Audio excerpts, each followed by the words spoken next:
Hello everyone, Shelby Thomas. In today's video I'm going to show you how to use Stencil and Color Burst to create two fast and easy cards.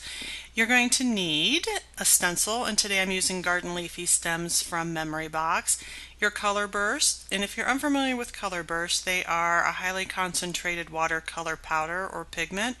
You're going to need watercolor paper and your mister. So you want to place the stencil over top of your watercolor paper in the position that you want. And I love me some stencils. They're easy to use, so versatile in what you can create with them. So give stencils a try. They're awesome. I'm coming in with the lemon and I'm just tapping. I'm not squeezing or smushing the tube or the bottle because I don't want so much to come out because it is so concentrated. And here I'm coming in with the red and just again tapping. What can happen with the powders in these bottles is they can get jammed together or packed down a little bit, so I tap it off to the side to loosen it up a little bit instead of squeezing it over my paper. And then I'm going to come in with the blue, and again you can see just a light tap.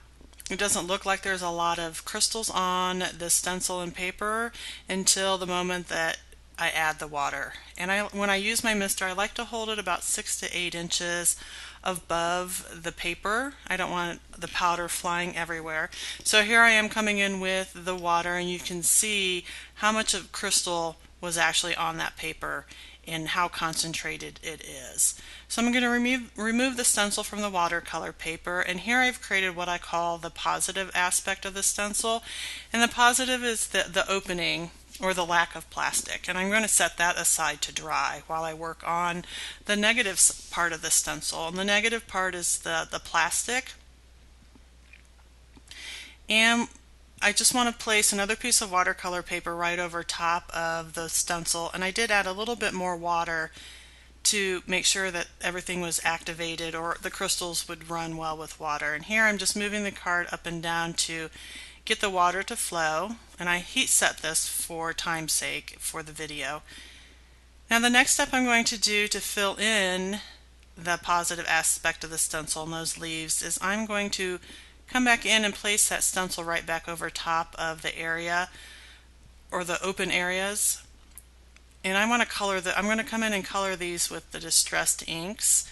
And I'm going to offset it just a little bit so that some of the white is showing even after I'm done with coloring them with the distressed inks. And I taped it down so that it doesn't shift on me as I'm coming in with the distressed inks and the foam applicator. And how I'm applying the color today is I'm using more of the edges of the foam applicator versus that full blend that I did in the last video. So there's a lot of different ways that you can use your foam applicator, and this is more, like I said, the edging, and I'm coming in with fossilized amber, which is one of the new colors. It's more of a mustardy goldish yellow, and here is scattered straw, which is similar to fossilized amber, but it's I would say more pale in color than the fossilized amber, and I'm starting to fill in the leaves with the different color of the yellows.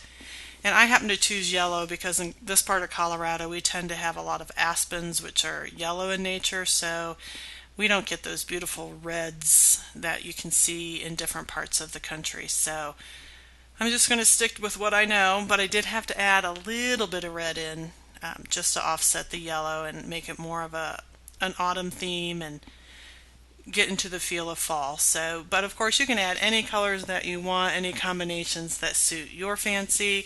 You don't even have to use distressed inks. You can use any kind of medium that you would normally use with a stencil, such as texture paste, embossing paste, different kinds of inks, pigmented inks. And what I'm doing here is I'm coming in with some gathered twig to add a little bit of shadows to the underneath of the leaves. Got to add a little bit of brown in. So I'm going to remove the tape, make sure I got everything colored like I want to before I fully remove it. And I'm going to come in, I wanted a little bit more detail on the stems that I couldn't quite get through the stencil with my distressed ink. So what I'm doing is coming in with some Copic markers, and I'm going to just add a little bit more depth and dimension into the leaves, and also to add some more distinction into the stems. And I'm using E55 here. And I can move pretty quickly. And the great thing about watercolor products with Copic markers, which are alcohol based, is they play well together in the sense that they don't activate each other.